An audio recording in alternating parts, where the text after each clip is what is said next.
bang et tout. C'est ça qui est bon. Oh là là. Alors là, il y a quelqu'un qui vient d'arriver, mais de nulle part. Le Xavier qui vient de nulle part. Celui-là, Ça va, Julien?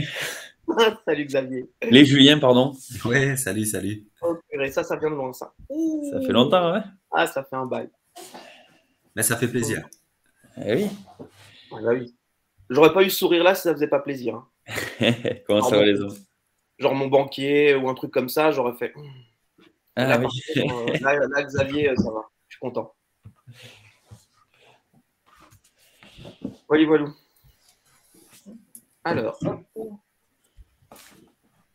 on va attendre. Alors, il est 11h30, on va attendre une minute ou deux. Comme il y a beaucoup de monde, on va attendre une minute ou deux. Voilà. La minute réglementaire. Ouais. Ouais. On va s'échauffer. Donc voilà, en espérant que ça va vous plaire. T'as coupé les micros de tout le monde, du coup? Ouais. Ok, parfait. Mais justement, c'était moi la petite manip. J'ai fait désactiver les micros de tout le monde, mais en fait, ça a coupé les vôtres aussi. Bah, tout le monde, c'est tout le monde. Hein. Ouais, c'est ça. Donc, je vais éviter. Je nous ai mis en avant. J'ai démarré l'enregistrement. Voilà. Ok. Voilà, donc ça arrive en masse. Lionel, toujours fidèle au poste. Salut Lionel. Salut.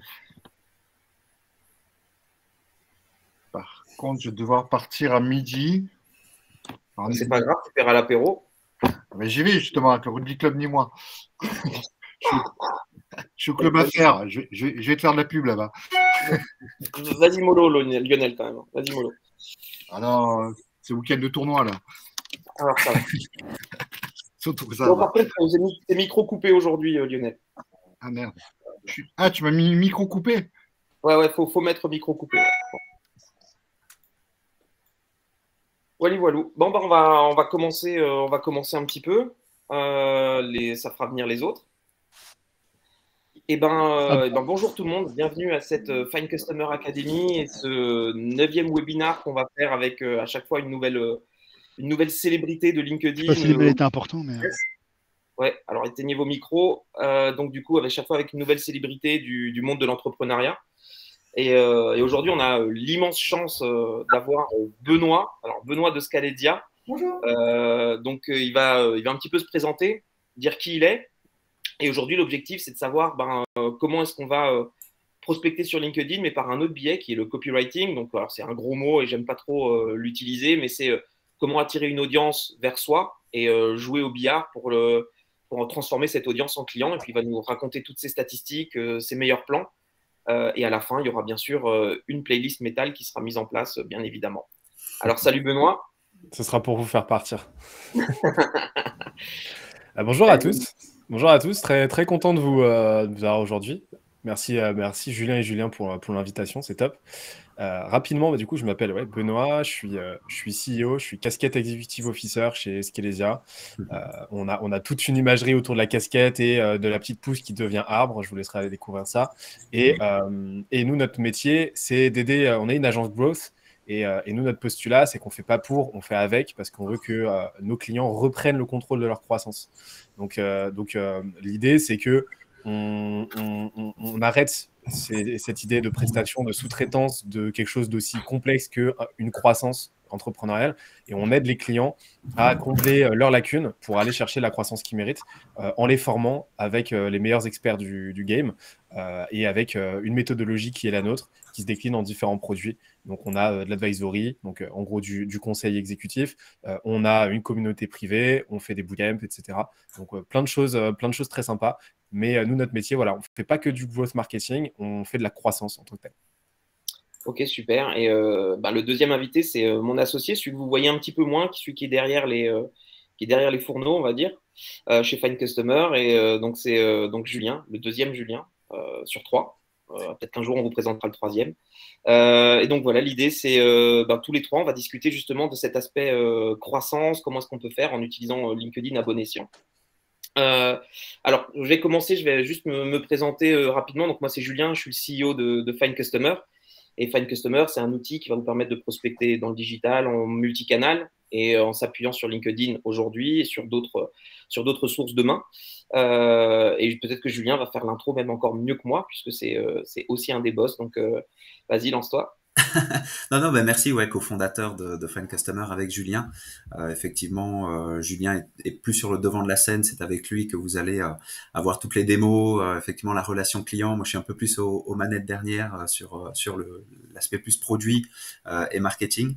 Mais effectivement, on va essayer de mettre en avant l'aspect LinkedIn aujourd'hui, le copywriting sur LinkedIn, puisque c'est vrai que c'est aussi notre premier canal d'acquisition chez Find Customer aujourd'hui.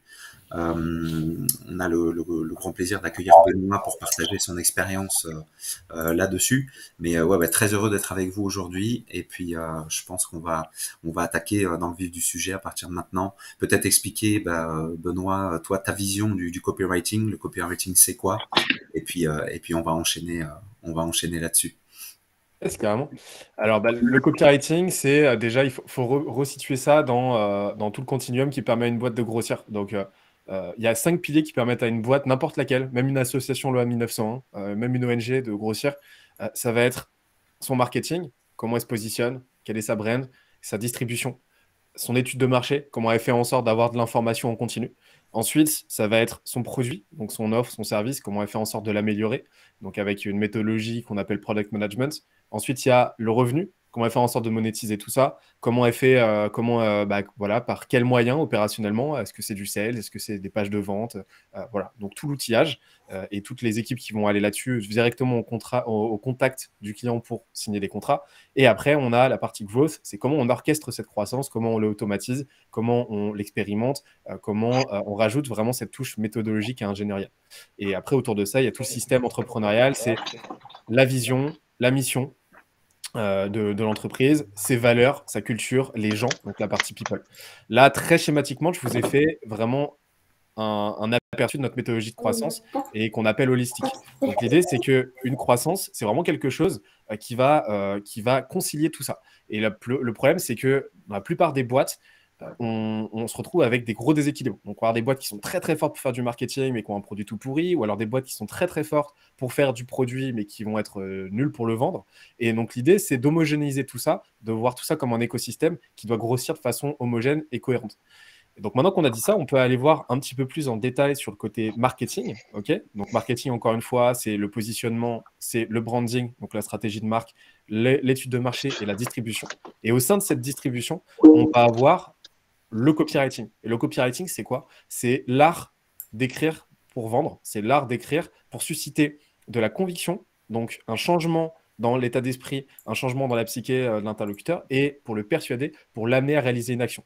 Donc en gros, c'est l'art d'écrire pour générer de l'acte, générer de la pensée et créer une connivence avec son marché.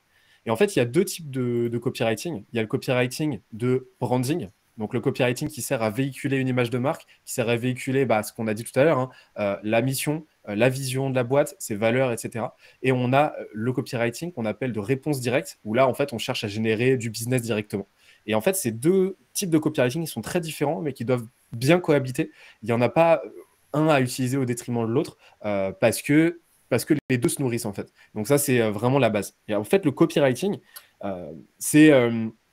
il va se décliner de plein de manières différentes parce que vous allez vous retrouver avec aujourd'hui une infinité de plateformes et le copywriting, en fait, c'est l'art de comprendre les rouages psychologiques, les rouages discursifs, qui, oral comme écrit, qui vont vous permettre de structurer un discours, d'actionner les bons leviers au bon moment auprès de la bonne audience, de comprendre cette audience pour que ça clique de son côté et qu'il y ait une action qui soit générée. Et donc, l'idée, ça va être de voir aujourd'hui comment utiliser le copywriting en tant que méthodologie, en tant que pratique pour tout casser sur LinkedIn. Alors, la question que je voulais te poser justement, Benoît, sur le sujet, c'est on connaît tes résultats de maintenant, alors tu pourrais peut-être nous les rappeler, tous les inscrits que tu as sur Scaledia et tout ça, qui sont dus à un travail monstre, justement, comme tu disais, d'une stratégie globale de marketing, etc., pour attirer les gens. Déjà, est-ce que tu pourrais nous dire un petit peu quels sont les chiffres? Alors ça, c'est pour mettre des étoiles dans les yeux, mais comment l'idée, c'était d'expliquer en fait à tout le monde comment est-ce que tu en es arrivé là, parce que c'est sûr que tu n'as pas lancé LinkedIn il y a 6 mois en te disant tiens, je vais me lancer, et tu as eu tout de suite des stats de fou, quoi. Donc je pense que c'est ça qui les intéresse, quoi. Ouais, alors moi j'ai commencé à J'ai commencé à publier sur LinkedIn, c'était en 2019. Ouais, j'avais fait quelques tests quelques tests, mais rapidement. À la base, moi, LinkedIn, je l'utilisais principalement pour prospecter. Donc, je publiais très peu de contenu dessus et en fait, il se passait absolument rien de ce côté-là. Et j'ai commencé en 2019 tranquillement. Je publiais en général, voilà, une fois toutes les 2 semaines, après une fois par semaine, et les volumes ont augmenté petit à petit. Si bien qu'aujourd'hui, je publie en fonction des périodes entre 2 et 3, voire 4 fois par jour. Et sauf le week-end, j'ai arrêté le week-end. Et sinon, pendant une période, je publiais pas mal le week-end. Et du coup, l'année dernière, sur mon profil, j'ai généré dans les 15 ou 16 millions de vues d'impressions. Et tout cumulé avec la boîte parce que j'ai géré pas mal les lignes éditoriales de mes équipes. On doit en être à peu près 21-22 millions de vues. J'ai pas les chiffres exacts, mais on est dans cet ordre de grandeur-là. Et ça nous a permis l'année dernière de générer environ 40 000 inscriptions sur notre plateforme. Donc, il y a un vrai impact business derrière.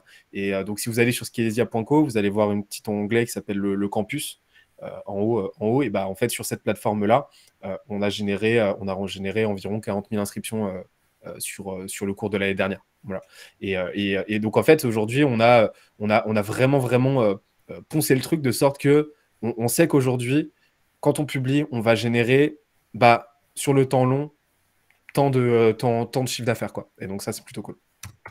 C'est des super stats, hein, ça c'est sûr, c'est hyper impressionnant. Alors je vais pas vous mentir qu'il y a des fois où je m'inspire beaucoup de ce que fait Benoît, parce que nous, quand on a lancé Fine Customer, on est parti de rien, on s'était pris une grosse claque suite au Covid, etc., avec notre ancienne société. On s'est relancé dans un nouveau truc avec Julien, on s'est accroché, on a bootstrappé dans tous les sens comme on pouvait. Et un des moyens, c'était justement LinkedIn, puisque c'est là-dessus que Fine Customer travaille beaucoup. Mais du coup, moi, je fais des posts. Alors, il y en a qui cartonnent avec 3, 4, 5, 6, 10 000 vues, c'est super. Mais quand toi, tu écris, par exemple, chocolatine supérieure à pain au chocolat, et que tu arrives à faire 10 000 fois mes stats, il faut que tu m'expliques comment tu fais, quoi. Alors, du coup, si vous voulez, ouais, je les ai les stats là, si vous voulez. Comme ça, hop, je partage. Premier partage d'écran de la séance. J'espère que vous êtes prêts. Hop. Donc voilà, là, c'est mes stats depuis le 1er janvier 2021. Donc voilà, sur mon profil, Alors, vous pouvez cliquer et mettre en plein écran pour ceux qui veulent, clic gauche et plein écran pour voir les stats et la belle courbe. Hop là. Voilà. Ouais, c'est ça. Donc là, du coup, on est donc en un peu plus d'un an, on a fait 18 millions de vues, 152 000 likes, pas mal de commentaires, etc. Donc voilà un petit peu. Et donc l'année dernière, j'ai pris 22 000 followers en plus, abonnés en plus. Donc plutôt cool. Et avec des posts qui ont pas mal marché. Et par contre, ce qu'il faut se dire, c'est que sur toute cette durée-là, j'ai publié 428 posts. Voilà. Donc ça, c'est une variable quand même importante à avoir. Et versus, voilà, l'année dernière, enfin l'année qui a précédé ça, j'avais publié que 85 posts. Et là, on voit l'augmentation en fait qui est substantielle, quoi. Et donc en fait, le premier truc ça me permet de répondre à ta question, c'est le fait que tu vois, il y a un effet cumulé qui est énorme. Plus tu vas publier, plus tu vas susciter ce qui s'appelle le biais de simple exposition. C'est-à-dire que le simple fait qu'une personne te voit passer X fois va faire que chaque nouvelle exposition qu'il va avoir de toi va faire augmenter son capital sympathie à ton égard. Et ça, c'est mécanique, c'est psychologique, tu vois. C'est pour ça que les hommes politiques, en gros, on leur rationne leur temps de parole pendant les périodes électorales, parce qu'on sait que c'est un impact direct qui est cognitif, en fait. Et donc, on fait gaffe à ça. Et donc, en fait, le truc, c'est plus tu vas publier et plus tu vas être régulier, plus tu vas être constant, et plus, par effet de bord, la sympathie globale de ton audience et de ton audience large va s'étendre, et plus il y aura une audience potentielle qui sera encline à s'engager sur ton contenu. Et donc ça, c'est le premier point, tu vois. Donc en fait, il faut toujours se donner le temps. Il faut toujours se donner le temps. Et ça, c'est un truc que j'ai observé chez tous les créateurs de contenu. C'est systématique. La taille de leur audience et la portion de leur engagement grossit systématiquement nettement plus vite que la qualité de leur contenu. Et c'est la même chose pour moi, hein. C'est-à-dire que forcément, en publiant plusieurs centaines de posts, j'ai progressé. Ça, c'est sûr. C'est une certitude. Mais par contre, quand on regarde la croissance de mon audience versus le degré de progression, mais mon contenu, il est peut-être je sais pas, deux fois plus qualitatif que ce que j'ai fait à l'époque. Par contre, cet effet cumulé, il fait qu'aujourd'hui, bah, mon audience, elle est 10 fois plus large. Et ça, c'est vraiment un truc à se dire, c'est quoi qu'il arrive, quoi que tu fasses, tu joues sur un jeu, t'es sur le temps long. Donne-toi un minimum, moi je conseille de se donner minimum 1 an, quoi. 1 an à publier vraiment régulièrement. Et ça, en fait, ça c'est le premier point. Et le deuxième point de ça, en fait, c'est de ne pas chercher à écrire, à produire pour l'acquisition, mais à chercher à produire principalement pour la rétention. C'est-à-dire, en fait, euh, faire en sorte que ton contenu, il soit tellement qualitatif et il satisfasse tellement ton audience sur la durée que ton audience reste et elle revient. Et le truc, c'est ça qu'on voit, tu vois, il y a beaucoup de posts sur LinkedIn et puis un peu partout, tu vois, il y a beaucoup de, tu vois, il y a beaucoup de vidéos sur YouTube qui vont, tu sais, qui vont un petit peu enflammer l'algorithme, qui vont devenir un petit peu virales. Mais si tu cliques, tu vois que c'est une anomalie statistique en fait. Tu vois que sur le compte en question, il y a très peu d'abonnés et que finalement, il a publié assez peu de vidéos qu'on fait ce genre d'audience-là. Et ça, un truc c'est un truc à éviter. Et c'est le genre de posts qui sont optimisés pour l'acquisition, c'est-à-dire optimisés pour vraiment la visibilité, pour la viralité, etc. Mais avec lequel tu vas pas avoir nécessairement de continuité. Par exemple, je sais pas, un post un post qui va célébrer quelque chose, je sais pas, bon, un mariage, je fais un post pour célébrer mon mariage. Ok, voilà. C'est cool, ça contribue à mon storytelling, mais ça va pas s'imbriquer dans une continuité parce que ça, tu peux pas imbriquer ça dans une ligne éditoriale.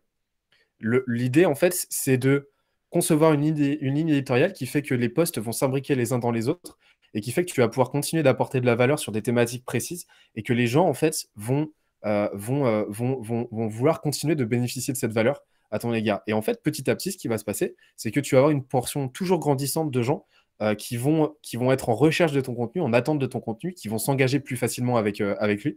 Et par définition, vu que les algorithmes, ça fonctionne comme ça, vu que les réseaux sociaux, ça fonctionne comme ça, tu vas être vu par une portion de ton audience qui sera toujours plus grande. Et donc ça, c'est vraiment un truc à savoir, c'est de se dire, voilà, limiter les posts optimisés vraiment pour la visibilité, pour faire des gros cartons, etc. Et principalement publier pour la rétention et pour les gens qui te suivent déjà, qui vraiment les ravir, leur apporter un max de valeur.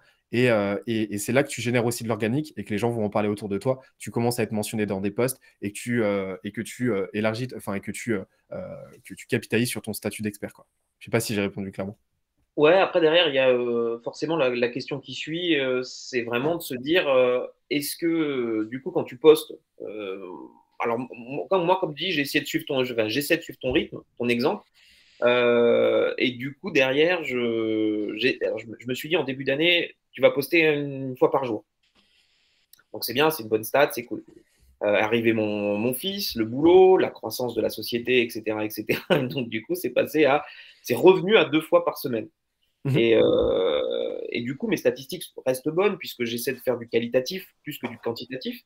Et là, l'objectif, ce sera de cumuler justement du quantitatif et du qualitatif. Mais maintenant, c'est comment est-ce que tu fais le lundi matin à 9 h quand tu vas te dire je vais poster lundi 4 fois, mardi 4 fois, mercredi 4 fois, etc., etc. Comment est-ce que tu peux avoir autant d'idées comment est-ce que ça se place dans ta stratégie? Comment est-ce que ça avance? Alors, 4 fois, je ne l'ai pas beaucoup fait, hein. Ma moyenne, ça va être du 2 fois. Là, en ce moment, je suis sur plus du 3 fois.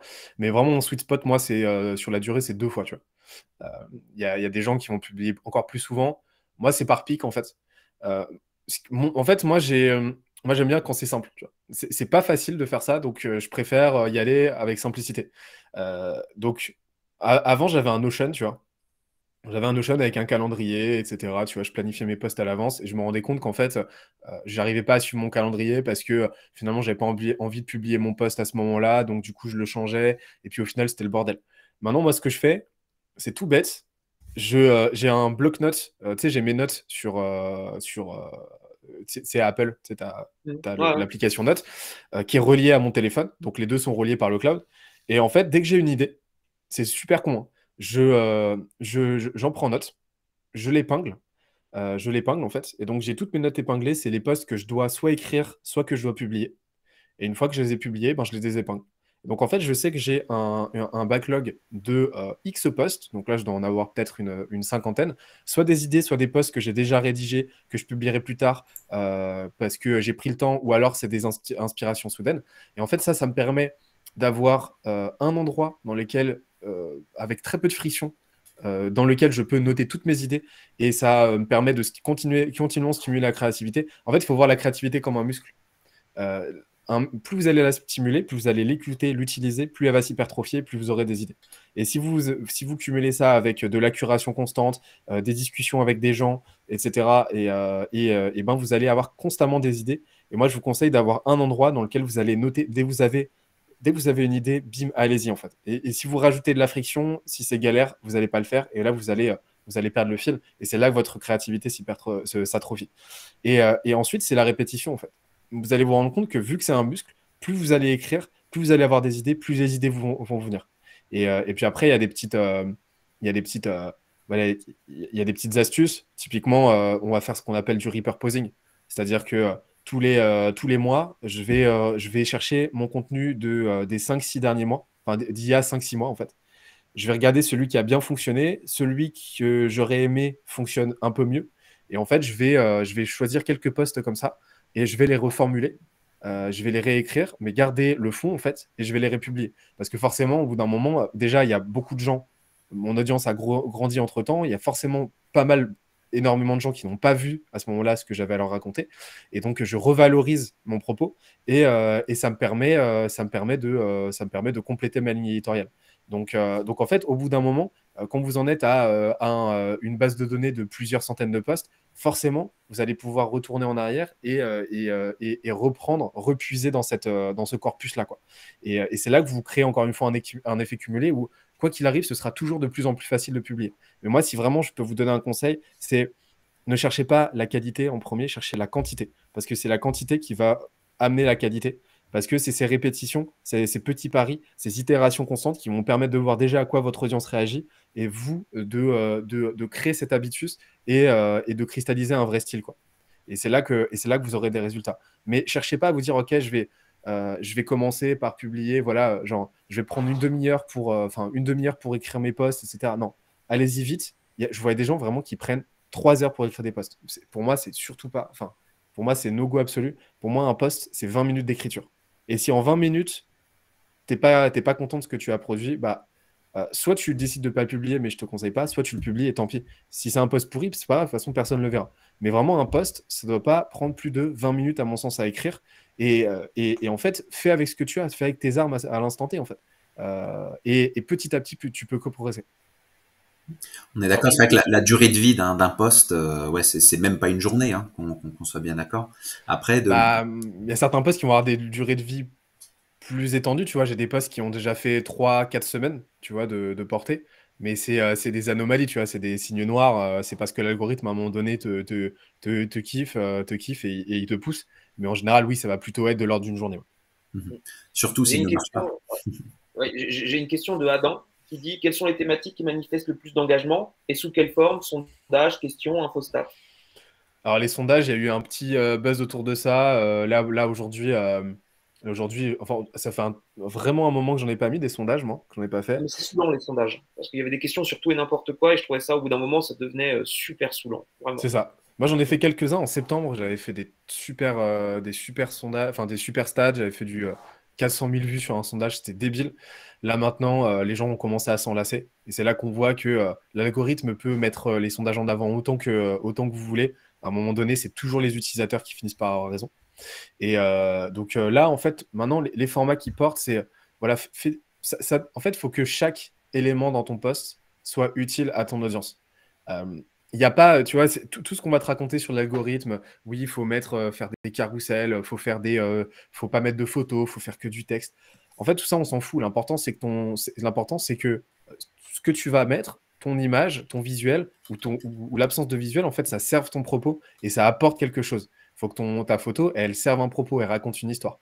Et à partir de là, tu arrives à faire quelque chose d'intéressant. Et de toute façon, l'algorithme, lui, son intérêt, c'est qu'il y a un maximum de gens qui restent sur la plateforme. Son unique utilité, c'est la rétention pour que le temps de session augmente le plus possible et pour pouvoir derrière monétiser LinkedIn le plus possible. Donc à partir de là, si tu arrives à faire du contenu qui fait rester les gens, qui augmente ce qu'on appelle le dwell time, c'est-à-dire le temps passé sur ton post, parce que les gens kiffent, parce que les gens s'engagent dessus, parce que les gens partagent, commentent, et ben tu as tout gagné, quoi. Et après, en termes de thématiques, il y a différentes thématiques en fait, mais déjà, la thématique première sur laquelle tu dois te concentrer, pour moi, c'est la thématique que tu maîtrises le mieux. Voilà, déjà, c'est ta thématique d'expertise. Moi, je recommande, tu vois, de faire une éditoriale en 3 parties. Une partie dans laquelle tu vas parler à tes clients. D'accord? Donc, tes clients, c'est quoi? Donc là, tu vas parler de quoi? Tu vas parler de ton expertise. Tu vas parler de tu vas parler de ce que tu sais faire, ton savoir-faire, de tes connaissances, et tu vas l'adresser à ton client idéal pour l'aider, en fait, l'aider à résoudre le problème que ton produit ou ton service va l'aider à résoudre. Donc là, vraiment, tu vas faire ce qu'on appelle du contenu bottom funnel, donc bas de l'entonnoir, pour potentiellement convertir, générer de la demande et surtout générer de la crédibilité. Ensuite, deuxième partie, tu vas parler à tes pairs. C'est-à-dire que tu es entrepreneur, tu vas documenter ton aventure entrepreneuriale. Tu vas documenter tes freelances, tu vas documenter ton aventure de freelance. Tu es parent, tes parents entrepreneurs, tu vas parler de ta vie de parent. Là, tu parles à tes pairs, tu parles à tes semblables et tu racontes tes galères, tu racontes ton parcours. Là tu es pas expert, là, tu es apprenant et tu vas parler de ton parcours, en fait. Voilà, tu documentes. Et dernière partie, là, tu vas être sur une thématique plus généraliste. Là, tu vas choisir les thématiques qui, toi, te tiennent à cœur. Thématiques, on va dire, grand public qui tiennent à cœur. Donc, il faut absolument aucun cynisme, ok? C'est vraiment les thématiques qui, toi, te font vibrer, que tu creuses le soir quand tu as fini de travailler. Donc, je sais pas, ça peut être l'écologie, l'égalité homme-femme. Mon truc, c'est de plus en plus l'écologie, mais c'est le bien-être au travail et le future of work. Et en fait, des thématiques sur lesquelles tu es renseigné, assez pour en tout cas avoir un avis tranché sur les choses, un avis radical sur les choses, et tu vas publier là-dessus. Et là, en fait, l'idée, c'est de véhiculer le monde d'après que tu aimerais, vers lequel tu aimerais que le monde change, en fait. Voilà, le changement que tu aimerais apporter au monde. Et donc, en gros, c'est ta lutte personnelle, c'est ton cheval de bataille à toi. Et donc, en fait, si tu fais cohabiter ces 3 thématiques, et ben là, tu arrives à non seulement attirer, générer de la visibilité autour de ton contenu grand public, ok? Tu arrives à t'attirer, à faire fructifier ton réseau, à l'augmenter, à l'augmenter par ton contenu, le contenu middle funnel où tu vas parler à tes pairs, et ensuite le contenu bas du funnel, j'ai complètement fait à l'envers, tu vas générer potentiellement de la conversion, en tout cas de la crédibilité auprès de ton audience cible, c'est-à-dire ton client idéal. Et là, tu as quelque chose de solide. Donc c'est super. Du coup, tu as répondu à la question de Louis en passant. Il y a une question d'Amina qui dit comment gagner en crédibilité sur ces posts. C'est une excellente question parce que du coup, alors il n'y a pas forcément toujours des experts sur LinkedIn. Donc voilà, sur les thématiques dont tu parlais, Benoît, voilà, c'est des avis plus qu'une réelle expertise. Ça veut dire que tu parles d'écologie. Je suis persuadé que tu n'as pas un doctorat en écologie ou en biologie qui va te permettre mais bon, tu t'y es intéressé, tu as pris de l'info à gauche, à droite. L'idée, c'est comment ne pas passer pour un cloufi et être. C'est pas ce mot. Cloufi, ah oui. Il m'a surpris. Non, mais excuse-moi, Benoît, mais on est en Alsace, donc on a certains mots qui sortent. Donc voilà, donc passer pour un cloufi et derrière se positionner non pas comme un junior, parce que vous n'osez pas vous poser comme un expert, c'est ce que pose comme question Amina. Comment est-ce que tu peux faire pour ne pas justement passer pour un cloufi? Alors, déjà, il y a plusieurs pans à cette réponse, mais déjà, pars du principe que tu es toujours l'expert de quelqu'un. Déjà, tu es l'expert du toi d'il y a 2 ans, déjà. Donc, imagine-toi déjà que tu parles au toi d'il y a 2 ans. Ne pense pas à ceux qui, de toute façon, connaissent déjà ta thématique. Tu vois, qui connaissent déjà et qui en savent plus que toi. Eux, en fait, tu vas plutôt essayer de t'en inspirer et tu vas plutôt aller t'engager sur leur contenu à eux, discuter avec eux, etc. L'idée, en fait, c'est d'être en phase avec toi, ton état d'avancement. Et c'est pour ça que, et c'est pour ça que du coup, moi, l'idée, c'est de vraiment miser sur l'authenticité. Si tu es apprenant sur un sujet, documente ton apprentissage. Si tu es passionné par, je sais pas, tu es passionné par le design, mais que tu n'es pas encore senior plus avec 15 ans de métier, et ben, partage ce que tu sais déjà sur le design, mais partage aussi tes apprentissages. Fais de la curation, explique tes avancées, explique tes galères, documente. Les gens, ils ont besoin, les gens veulent des histoires. Les gens veulent pas, les gens en ont de plus en plus marre justement des discours acceptisés que j'appelle corporate chiant, où tout le monde camoufle ses faiblesses, tout le monde camoufle ses galères, etc. Ça demande de sortir de sa zone de confort, mais c'est vraiment ça qui te permet de te créer une audience, solide et surtout avec une belle rétention en fait. Et donc moi ce que je te conseille, c'est vraiment de faire l'audit toi de ce que tu sais. De ce que tu sais à l'instant T, de ce que tu ne sais pas, et de partager ce que tu sais au toi d'il y a 2 ans. Okay, donc c'est vraiment le toi d'il y a 2 ans que tu dois visualiser. Et ensuite, de documenter toi ce que tu as découvert, tes apprentissages. Voilà, c'est la meilleure manière selon moi. Et puis après, l'idée d'éditorialiser en plusieurs thématiques, tu vois, de parler de thématiques qui te tiennent à cœur, mais plus grand public, l'idée de parler à tes pairs aussi, ça te permet en fait d'extrapoler un petit peu cette notion de simple expertise et d'aller parler de sujets plus larges et donc aussi de te familiariser un petit peu avec l'idée de te mettre en avant. En fait. C'est un apprentissage, ça se fait petit à petit. Mais sinon, moi franchement, vraiment un truc tout bête. Hein.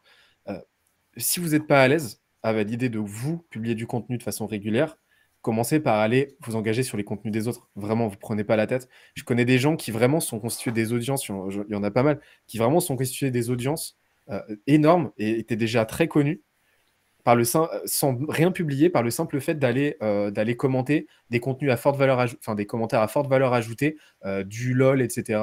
Soit des VAD, soit des compléments d'information dans des commentaires, des posts à forte traction, et qui derrière se sont fait se sont fait des grosses audiences. Et le jour où ils se sont lancés, ils étaient parfaitement à l'aise et ils avaient déjà des gens pour s'engager sur leur contenu. Et donc vous prenez vraiment pas la tête. Dites-vous en gros que 5 commentaires qualitatifs en termes de visibilité, ça équivaut à un post quand vous débutez. Donc, ça permet de vous familiariser avec ça. D'accord. Alors bon, il y a une question d'Yvon qui dit doit-on raconter une histoire à tout prix? C'est pas vrai. C'est l'histoire d'Einstein qui aimait les NFT. Alors déjà ici, on ne parle pas de NFT. C'est la règle. C'est comme au Fight Club, on ne parle pas du NFT. En gros, l'idée, c'est, et je vais rejoindre un peu cette question-là, c'est toujours qu'est-ce qu'on poste, qu'est-ce qu'on poste, qu'est-ce qu'on poste. Et en fait, Benoît a répondu à la question sur des posts sur les choses sur lesquelles vous êtes à l'aise et qui vous tiennent à cœur, sur lesquelles vous allez devenir, au fur et à mesure de votre prestation personnelle, de devenir un expert dans votre domaine, plus ou moins un expert, en tout cas sur ce que vous choisissez.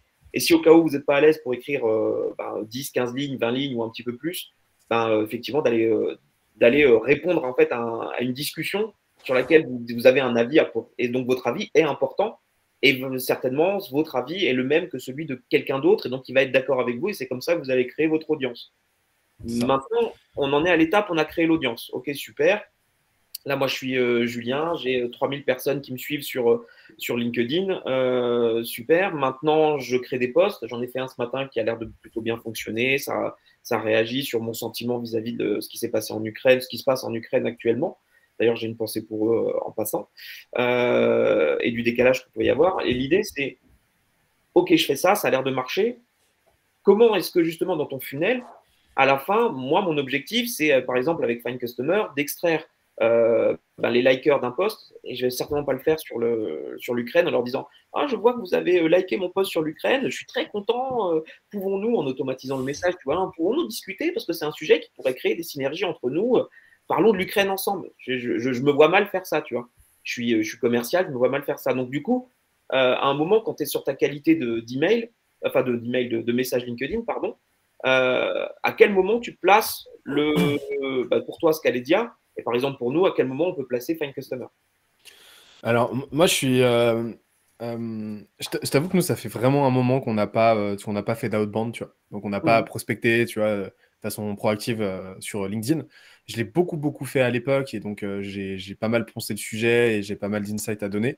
Mais moi, je suis vraiment un partisan de réfléchir tu vois, un partisan de l'inbound sur LinkedIn, et d'y aller de miser sur un funnel vraiment simple mais solide. Tu vois. C'est-à-dire, c'est quoi? C'est sur LinkedIn, tu as 3 points et tu as 3 points, 3 touch points en fait. Tu as tes posts avec, tu vois, la headline, tu vois, donc tu as ton nom, tu as ta photo qui doit attirer l'œil et tu as, la petite ligne en dessous de ton nom, tu vois.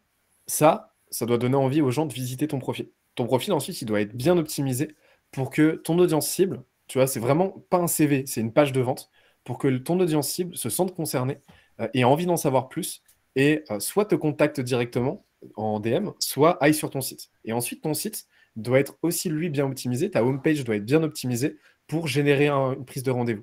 Et en fait, une fois que tu as ça, si tu as optimisé ces 3 points-là, et ben en fait, tu n'as plus à te prendre la tête. Tu connais tes ordres de grandeur. Tu sais que pour tant de vues sur tes contenus, tu vas générer tant de visites de profil. Tant de visites de profil vont générer tant de visites sur ton site web. Tant de visites sur ton site web vont générer tant de rendez-vous. Et là, tu es tranquille et tu n'as plus qu'à augmenter les volumes. Et je connais plein de boîtes qui juste appliquent ça, qui font aucun outbound et pour qui ça cartonne. Et parce qu'il y a un autre point aussi autre point à prendre en compte, c'est que tu as une majorité silencieuse qui est énorme sur LinkedIn. Et tu as vraiment un distinguo entre l'audience et le marché. Les gens et ça c'est vraiment un truc qu'on a vérifié de ouf chez nous, les gens qui s'engagent sur notre contenu, les gens qui consomment notre contenu, qui vont s'inscrire sur le campus chez nous, etc., sont pas les gens qui vont nous acheter, qui vont devenir clients chez nous. Ou en tout cas, sont très très loin d'être les clients qui dépensent le plus chez nous. Pourquoi? Je ne saurais pas exactement expliquer, je pense que ça appartient à chacun, mais il y a une très très forte majorité silencieuse sur LinkedIn. Et un like, c'est pas nécessairement une intention d'achat. Il y a plein de signaux qui signalent à LinkedIn que le contenu a intéressé un utilisateur. On appelle ça les dark socials. En gros, c'est quoi? C'est tous les signaux que toi, tu peux pas capter, tu vois, qui sont pas visibles, mais que LinkedIn va voir et qui vont lui permettre de dire ah, ça lui a plu à lui. Donc je vais continuer de lui montrer le contenu de Julien. C'est quoi? C'est le dwell time. C'est est-ce que déjà la personne elle s'arrête de scroller, tu vois, de façon passive sur son feed pour relire ton contenu. Ça, c'est un premier dark social. C'est un premier indicateur que tu sais pas. Combien de temps il passe sur ton contenu? Est-ce qu'il le lit en entier? Est-ce qu'il clique sur voir plus? Est-ce qu'il va dans les commentaires? Tu vois, est-ce qu'il lit les commentaires? Est-ce qu'il le clique sur enregistrer, tu vois? Et ça, en fait, c'est des signaux qui comptent autant aux yeux de l'algorithme qu'un like, un commentaire ou un partage. Et c'est pour ça qu'en fait, dis-toi un truc, c'est que sur LinkedIn, au bout d'un moment, tu vas systématiquement avoir une part de ton audience qui est complètement invisible, que tu peux pas savoir, enfin, tu vois, que tu peux pas quantifier, mais qui te suit régulièrement. Pourquoi? Parce que l'algorithme a compris que ton contenu leur plaisait et que même s'il ne like pas, il faut qu'il continue de le mettre en avant.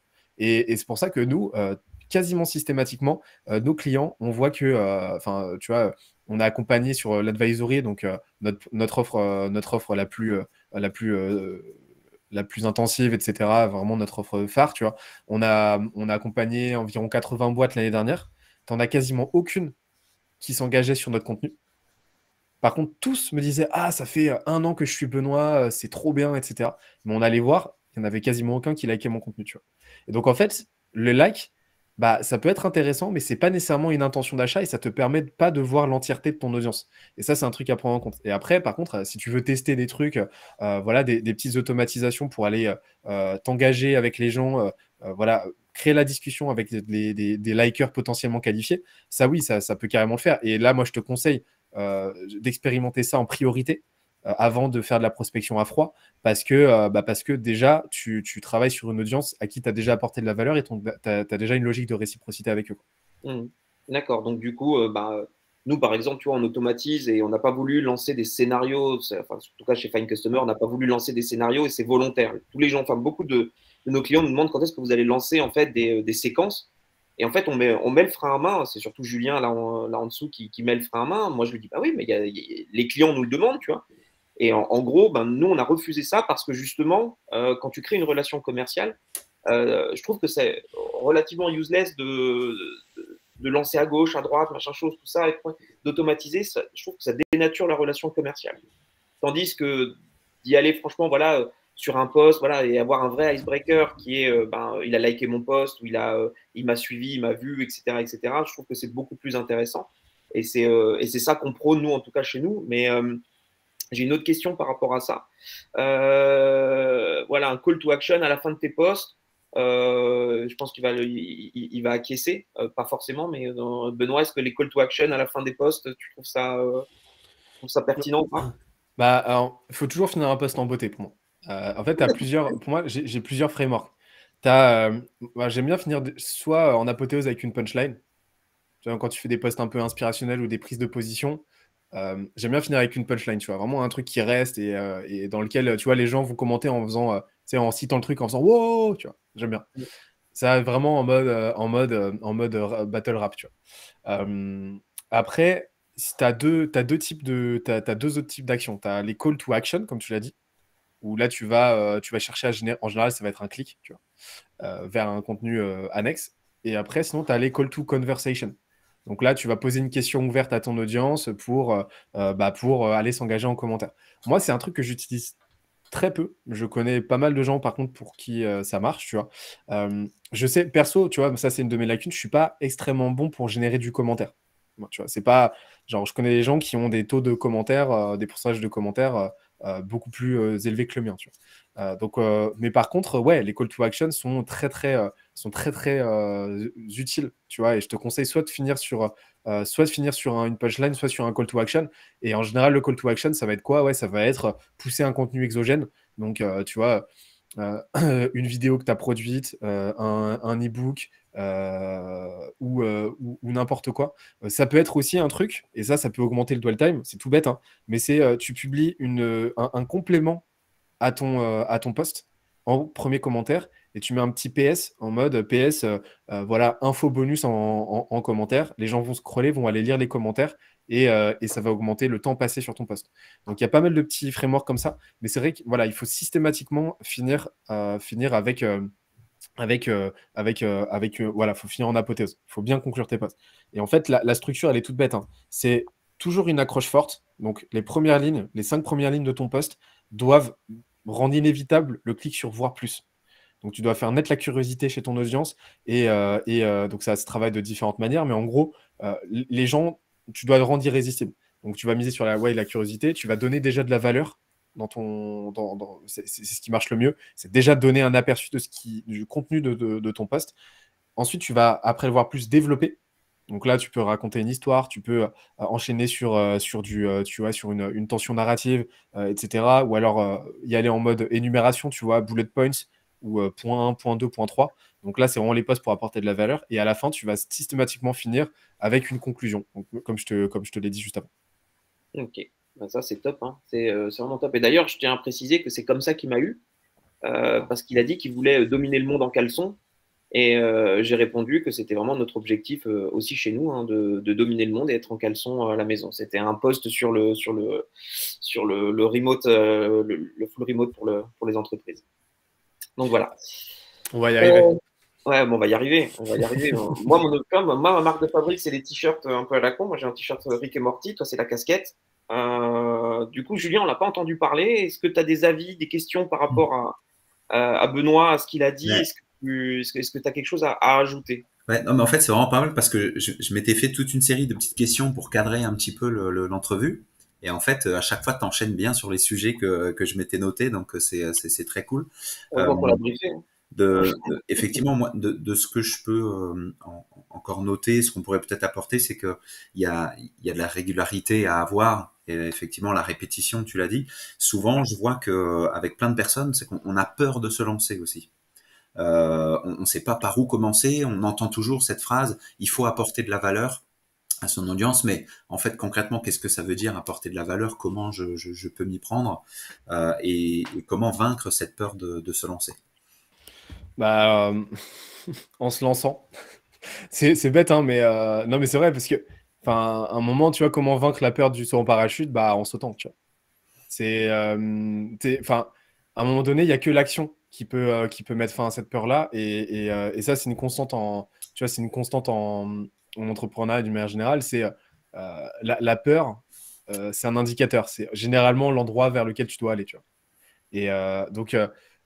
En fait, à un moment donné, il faut juste débrancher le cerveau et se dire, bah, je suis là pour passer à l'action, je suis pas là pour tergiverser pendant des plombes. Maintenant, j'y vais. En fait, je débranche. Je débranche, quoi. J'y vais. J'ai écrit mon post, je clique sur publier. Et c'est tout bête. Je vois pas mal de gens le faire. Moi, je l'ai pas fait parce que j'ai pas eu ce problème-là, mais je vois pas mal de gens le faire. C'est justement leur premier post, c'est expliquer que bah, ils ont envie de publier, mais voilà, ils commencent à raconter leur histoire en disant, bah voilà, j'ai envie de publier, j'ai envie de parler de ça, ça, ça. Je sais pas par quel bout prendre le truc. Alors bah du coup, voilà, mon premier post, c'est ça, c'est vous dire que je suis paumé. Et en fait, déjà là, c'est bête, hein, mais déjà en faisant ça, tu vas créer de l'empathie. Toi, ça va te débloquer parce que tu passes à l'action. Et c'est là, tu commences déjà à générer à générer des connexions. Ensuite, il faut pas avoir peur. Voilà, faut pas avoir peur du bide. Euh, faut se dire que de toute façon, euh, tes premiers posts, ils seront pas à la hauteur de ce que tu veux faire. Quoi qu'il arrive. Ils seront. Ou alors, enfin, je te le souhaite qu'ils le soient, hein, mais pars du principe que ça va demander du temps, ça va demander du travail. Et en fait, il faut arrêter de réfléchir en stock. Te dire, OK, qu'est-ce que j'ai fait quelle a été ma performance sur ce poste-là? Ah mince, c'est tout pourri, j'arrête ou je me remets en question. Réfléchis en flux. C'est-à-dire, l'objectif, c'est OK, tu as publié tes 2-3 premiers posts, très bien. Donc maintenant, l'objectif, ça va être de voir la courbe, dans quelle direction elle augmente. Et dans quelle direction elle augmente sur une échelle de temps beaucoup plus longue. Encore une fois, c'est la régularité qui amène les résultats. Et c'est pas un post ou deux posts. Le nombre de personnes que j'ai vues qui ont publié une fois en 6 mois parce qu'ils n'ont pas publié un truc sur leur vie et le post a pété parce que l'algorithme les a bien aimés, ils ont fait 50 000 likes, mais qui derrière ne font plus rien. Il y en a plein. Par contre, des gens qui ont publié des posts avec des portées modestes, des résultats modestes, mais qui ont continué à faire ça sur 1 an, 2 ans, j'en connais aucun qui regrette aujourd'hui de l'avoir fait et qui ne s'y est pas carrément retrouvé d'un point de vue business et pro. Donc la bonne question à se poser, ouais, c'est est-ce que LinkedIn, c'est un endroit, un réseau qui est fait pour moi? Est-ce que mon audience, est-ce que mes clients sont sur LinkedIn? Si la réponse est oui, ouais, c'est clair qu'il faut foncer. Yeah. Par contre, y mettre quelques moyens et peut-être se fixer des objectifs, justement, tu vois, à quel résultat on peut s'attendre, tu vois, dans les premiers mois, une fois qu'on a lancé un petit peu sa stratégie éditoriale, ses premiers posts, tu vois, combien de temps, on va dire, cela peut prendre si on publie vraiment régulièrement pour que ça porte ses fruits. Plus ou moins, on sait que c'est pas une science exacte, mais plus ou moins, c'est ça? Alors déjà, LinkedIn, il y a plus de 20 millions de membres en France, tu vois. Donc, il y a vraiment tous les. Si tu vas voir, tu as des ébénistes sur LinkedIn, tu vois. Enfin, donc, tu peux toucher n'importe quelle audience sur LinkedIn. Donc, si tu te poses la question de est-ce que mon audience y est? Oui, elle y est. Est-ce que tu es une boîte B2C, publie sur LinkedIn? Parce que, encore une fois, l'objectif sur LinkedIn, c'est pas que de générer du business. Ça, faut oublier ça. J'ai trouvé des clients, c'est un des leviers que tu vas pouvoir actionner sur LinkedIn. Mais tu en as plein d'autres en tant qu'entreprise. Tu vas avoir ton réseau. D'accord? Le réseau, c'est sous-côté de ouf. Donc, tu vas avoir te connecter à tes pairs, te connecter à des gens qui vont t'apporter, eux, des opportunités, boucler du partenariat, recruter ta marque employeur. Parce que tu peux être une boîte B2C. Ta boîte B2C, elle va forcément, à un moment donné, avoir besoin de recruter. Tu vas pouvoir te connecter à des investisseurs pour lever des fonds. Tu vas pouvoir te connecter à des journalistes pour faire du PR, enfin de la relation presse, etc. Donc en fait, tu n'as t'as aucun contre-argument à l'idée de ne pas publier sur LinkedIn aujourd'hui parce que tu auras forcément à un moment donné des gens qui vont pouvoir t'apporter quelque chose. Et il y a des gens à qui tu vas pouvoir apporter quelque chose, ne serait-ce que tes pairs, etc. Donc en fait, les opportunités sont myriades et il faut se départir un petit peu de cette idée de générer du business à tout prix et d'accoler du ROI en toute chose. Ça, c'est un poison pour l'entrepreneuriat et surtout aujourd'hui parce que tout ça, c'est de l'ordre de vous n'allez pas pouvoir. Ça n'existe pas, ce truc de OK, j'ai publié 10 posts et généré tant de business. Parce que les 10 posts, les retombées business de ces 10 posts vont potentiellement prendre 6 mois, 1 an, 2 ans. Et c'est pas grave en fait, c'est le jeu. Mais donc, dites-vous juste que arrêtez de vous concentrer sur l'output, sur le résultat. Concentrez-vous sur l'action et sur l'input et faites en sorte de le faire le plus fréquemment, le plus qualitativement possible, de progresser constamment et là, vous aurez des bons résultats. Et après, en termes de ce que tu peux espérer avoir, c'est très très dur à dire parce que ça va dépendre de ta fréquence, de ton intensité, etc. Mais par contre, par analogie, si je regarde un petit peu justement des gens qui se sont lancés il y a à peu près 1 an et qui se sont mis vraiment assidûment à publier quasiment tous les jours, voire tous les jours, voire plusieurs fois par jour, bah tu vois, il y a Thibault Louis, tu vois, Thibault Louis, c'est un exemple, mais en un an, il a complètement plié le game. Euh, et voilà, il est passé, je crois, de 8000 de 8000 followers, non, même pas, je crois, 5000, à aujourd'hui plus de 40, et avec une audience énorme qui grossit sans cesse. Et en fait, des exemples comme ça, il y en a plein. Il y en a plein, et donc, et à chaque fois, je voyais, c'est systématique, bah, je voyais qu'au début, les gens allaient générer, peut-être pendant les 2 3 premiers mois, les gens allaient générer en moyenne entre 0 et 15 likes. Ok, 15 likes et environ 10 fois moins de commentaires. Voilà. Ils ont continué, ils ont continué. Et un an plus tard, bah, quasiment tous ont fait minimum fois 4 5 voire même pour certains fois 10 sur leur engagement moyen. Et ça, c'est une constante. Donc dis-toi que si tu te donnes un an à publier régulièrement, vraiment, tu vas progresser, que ton audience petit à petit va s'habituer à toi et ça va le faire. Et si tu couples ça à minimum 5 à 10 commentaires chez les autres par jour, que tu réponds à tes commentaires, mais à coup pas là-dessus parce que j'y arrive pas trop en ce moment à répondre à tous mes commentaires avec tout ce qu'il y a à faire, mais que tu t'engages avec les gens en DM, que tu joues le jeu de la plateforme parce que l'idée c'est vraiment d'envisager ça comme un réseau social, que tu socialises avec les gens. Je peux t'assurer que tu auras des résultats ouf. Mm, mm. Bah, c'est important, ce que tu dis, pour générer plus d'engagement, il faut aussi s'engager soi-même avec son audience, remercier ses likers, remercier ses commentateurs, répondre aux messages. C'est une version un peu cachée de ce qu'il faut faire, mais qui est hyper importante. Bah, déjà, c'est là, on en revient à cette idée de rétention. Quelqu'un à qui tu réponds en DM ou quoi, à qui tu réponds en commentaire, bah, c'est quelqu'un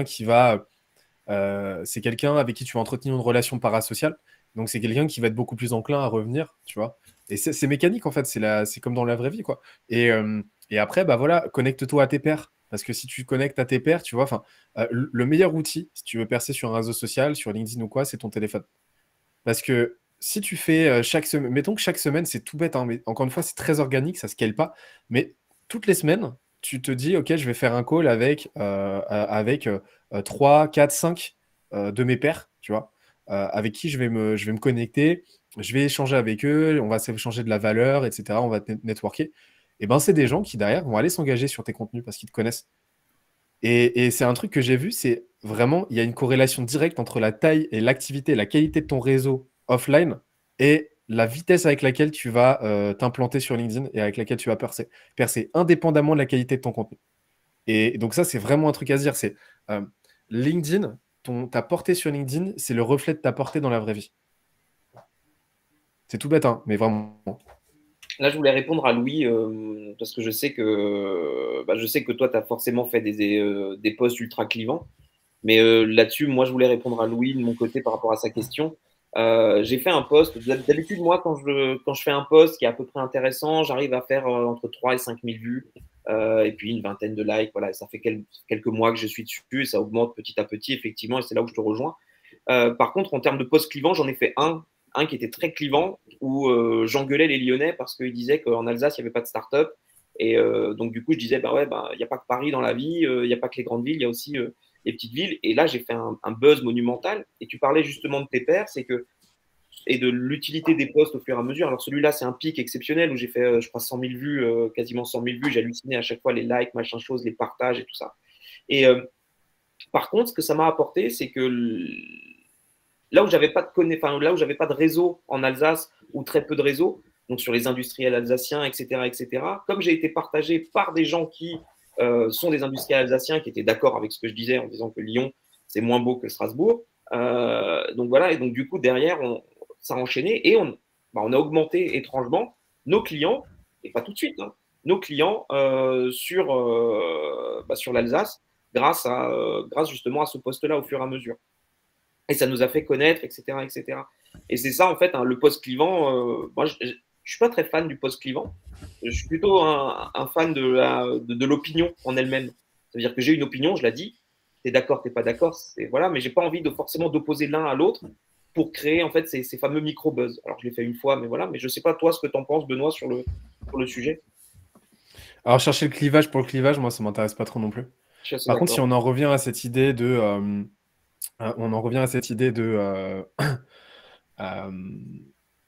tu vois, de thématiques porteuses, comme je disais au début, si c'est des thématiques qui tiennent vraiment à cœur, tu as un avis tranché sur la question, qui a un avis peut-être nuancé, mais LinkedIn, moi, je te déconseille, et tu auras toujours des contre-indications, enfin des contre-exemples, tu vois, mais je te conseille d'éviter d'éviter la nuance, évite la dialectique, tu vois, la dialectique hegelienne, c'est thèse, antithèse, synthèse, etc. Tout ça, ça se fait en commentaire. Toi, tu vas te concentrer sur ta thèse. Et du coup, tu vois, LinkedIn, c'est beaucoup plus un réseau de niche, tu vois, où tu vas y aller en mode, tu sais, t'y vas avec le marteau, quoi. Tu vas en mode, vraiment, tu bourrines ton opinion, même si en vérité, elle est un peu plus nuancée. Ça, tu peux nuancer justement dans les commentaires. Et en fait, le clivage, il va se faire naturellement. L'idée, c'est pas de chercher le clivage pour le clivage, le clash pour le clash. C'est juste de partager avec les gens un avis qui te tient à cœur, qui te tient aux tripes. Et finalement, peu importe ce que les gens vont en penser. Mais c'est de le faire pour toi et c'est de le faire parce que tu estimes que ton avis peut éclairer le quotidien de quelqu'un et ton avis peut aider à faire changer des mentalités. Faut pas mettre de cynisme là-dedans. Et je pense que ce qu'on a reproché beaucoup aux gens qui faisaient des posts clivants, c'était justement de rechercher un peu cyniquement en fait cet engagement-là en allant enfoncer de façon très bourrine des portes ouvertes.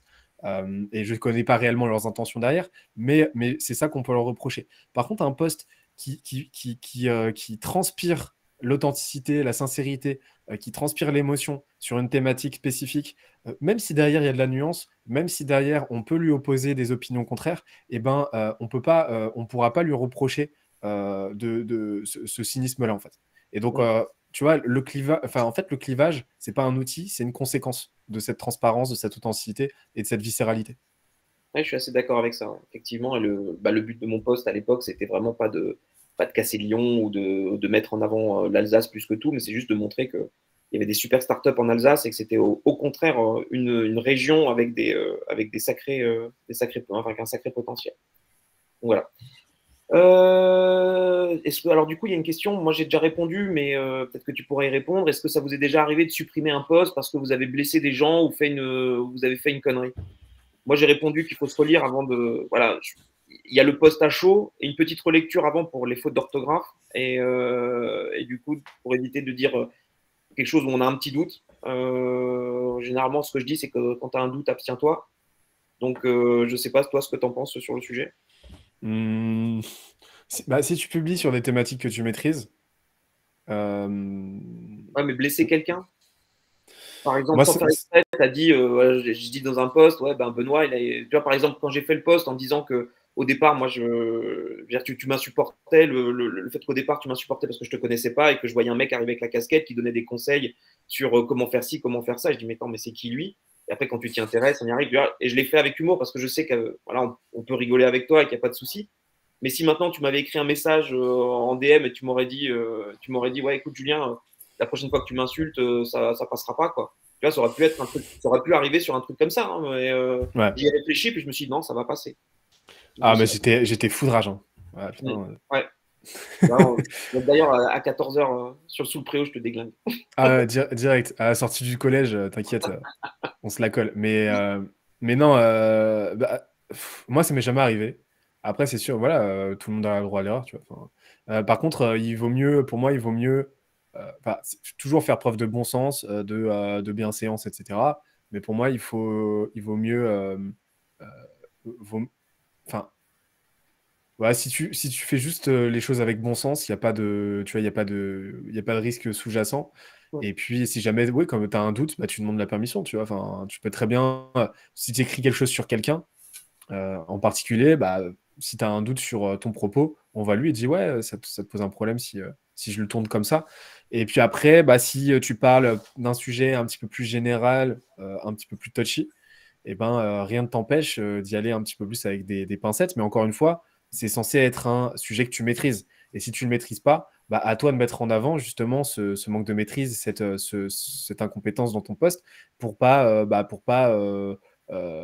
t'arroger un niveau de connaissance et de compétence que tu n'as pas. C'est toujours une histoire en fait d'être aligné par rapport à qui tu es en fait. Tu vois. Si tu maîtrises pas un sujet, tu peux très bien en parler, mais dans ces cas-là, sois transparent sur le fait que c'est pas un sujet sur lequel tu es expert. C'est ce que disait Juliette un petit peu dans son post, hein, quand elle n'était pas totalement d'accord avec toi sur le fait de dire que t'es pas bon dans ce domaine-là, ou voilà, de pas avoir, au moment de la peur, de te lancer. Moi, je pense qu'effectivement, le fait de dire qu'on n'est pas bon ou qu'on n'est pas à l'aise ou un truc comme ça, c'est de l'authenticité et c'est ce qu'on recherche.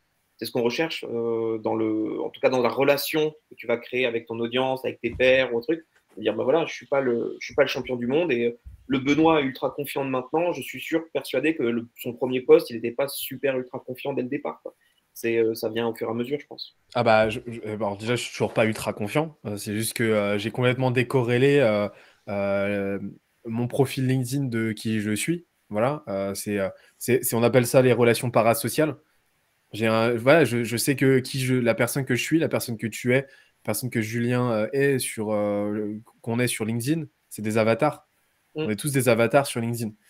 Donc une fois que tu as compris ça, tu te dis je joue pas ma peau en fait, on s'en fout. Enfin, je publie un truc. Demain, je publie un post qui fait un petit bad buzz sur LinkedIn, je me fais tomber dessus. Qu'est-ce que ça a changé à ma vie au quotidien? Rien. Tu vois, tu vois, absolument rien. Donc à partir de là, en fait, tu dédramatises et tu te dis, en fait, tout ça, c'est un jeu, quoi. On rigole.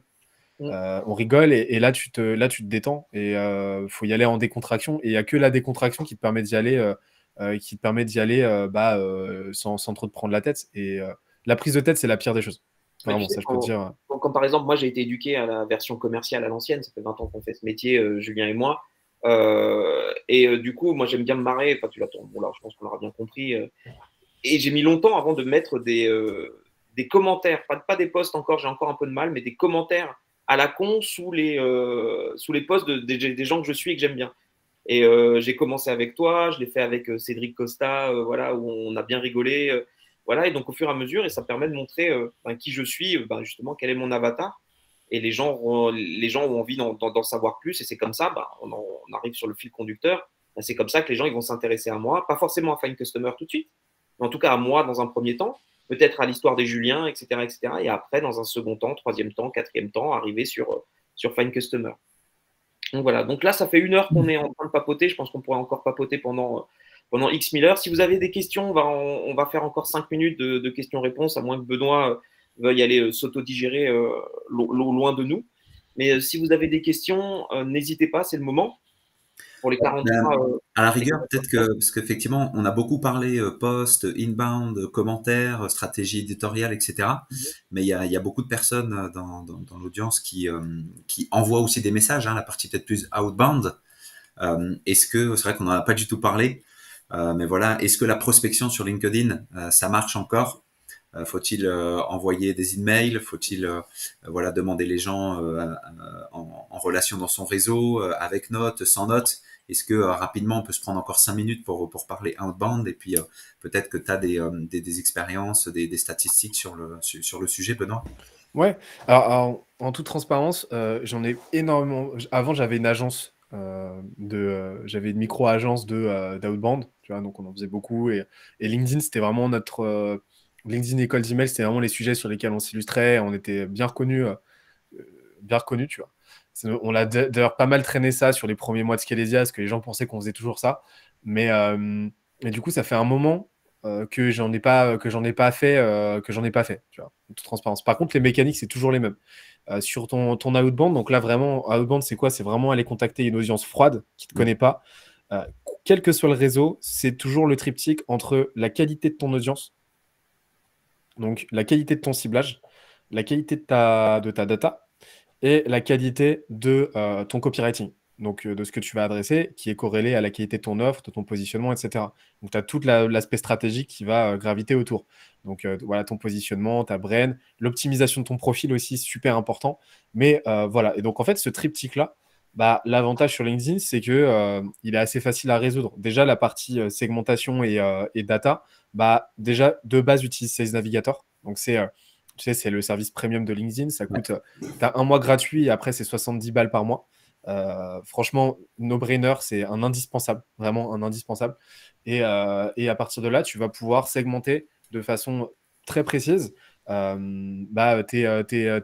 audiences. Et après, tu peux très facilement scripter ça avec un Fine Customer, tu vois, pour gagner.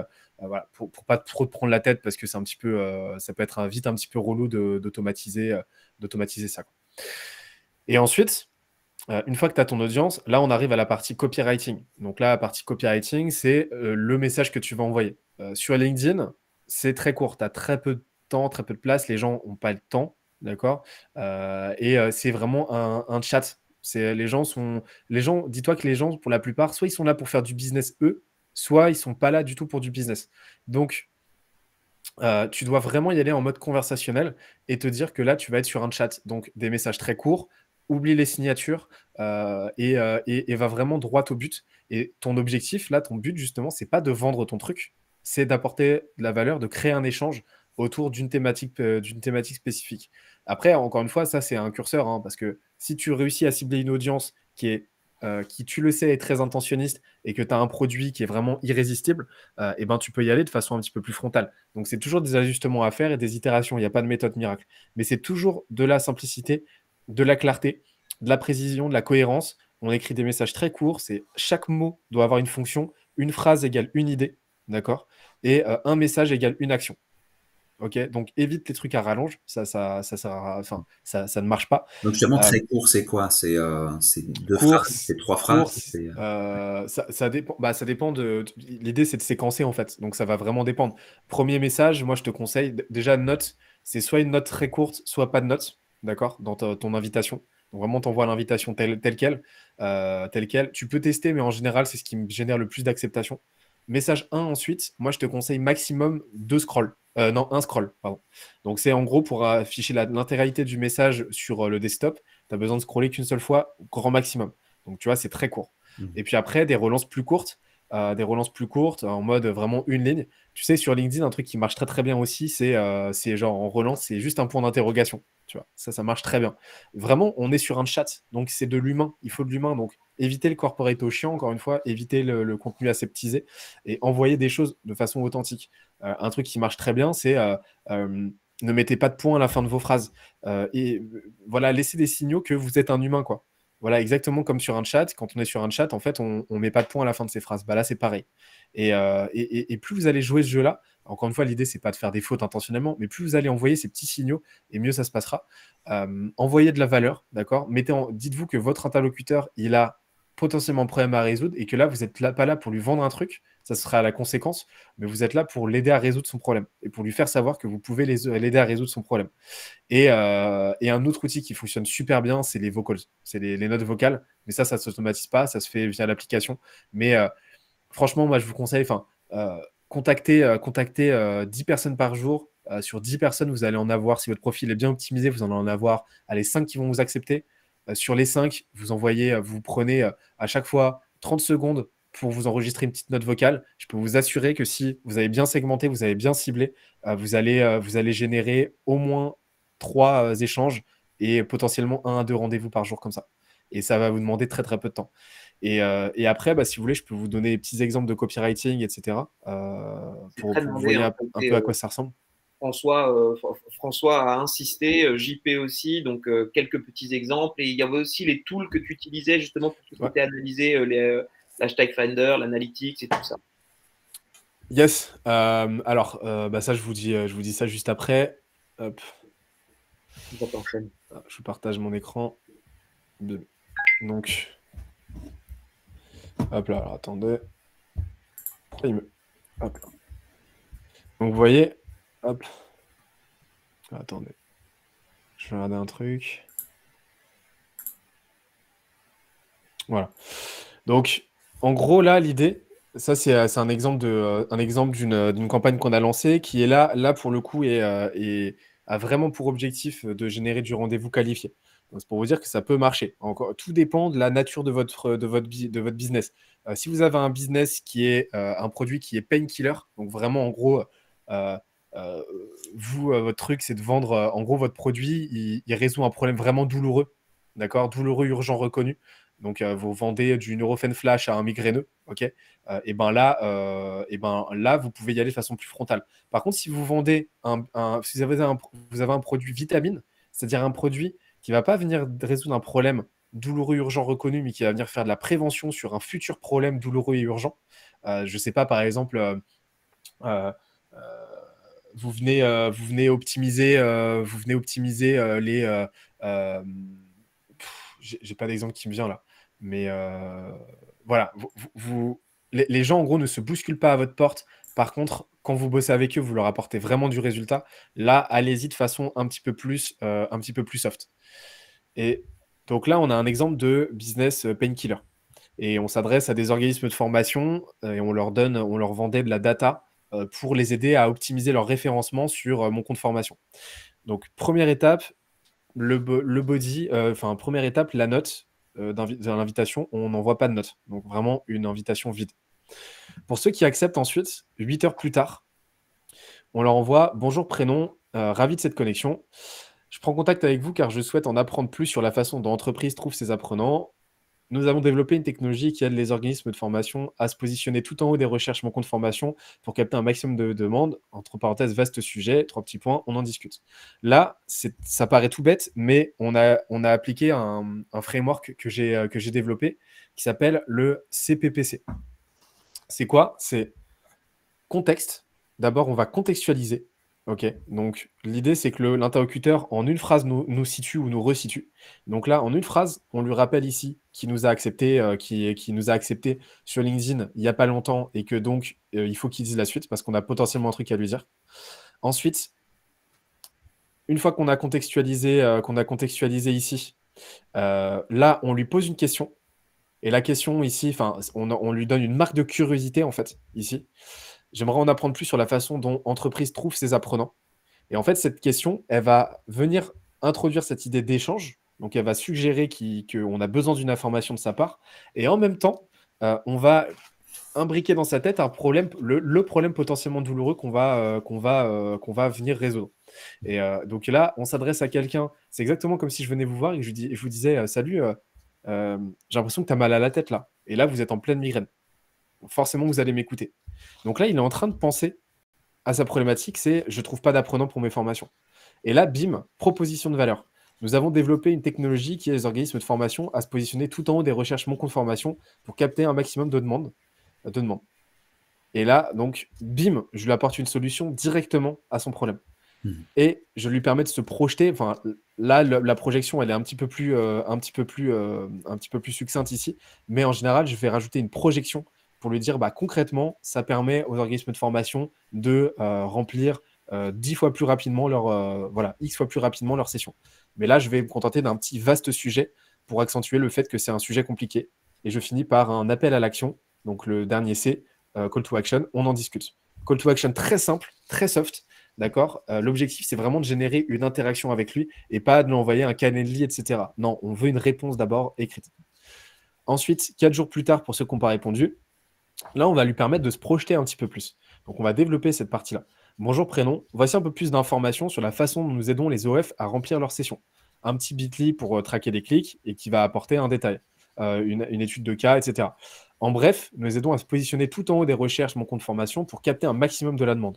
Je suis toujours disponible pour en discuter et aider l'entreprise à en faire de même. Que dites-vous d'échanger en début de semaine prochaine? À vous lire. Donc là, j'intensifie l'échange. Là, j'intensifie la précision du call to action. Et là, je lui signifie que j'ai envie d'échanger avec lui à telle date. Et là, juste, il y avait un dernier petit message qui a disparu. Je ne sais pas où il est. Mais en gros, c'était une dernière petite relance qui était très courte en mode bonjour prénom, mon invitation tient toujours avec un petit sourire. C'est tout. Donc, dernière relance. Et là, sur cette campagne, on a eu des taux qui sont vraiment très, très élevés. C'est 67% de réponses sur une audience froide et d'acceptation et 55% de réponses. Et ça a généré des signatures la semaine suivante. Super rapide.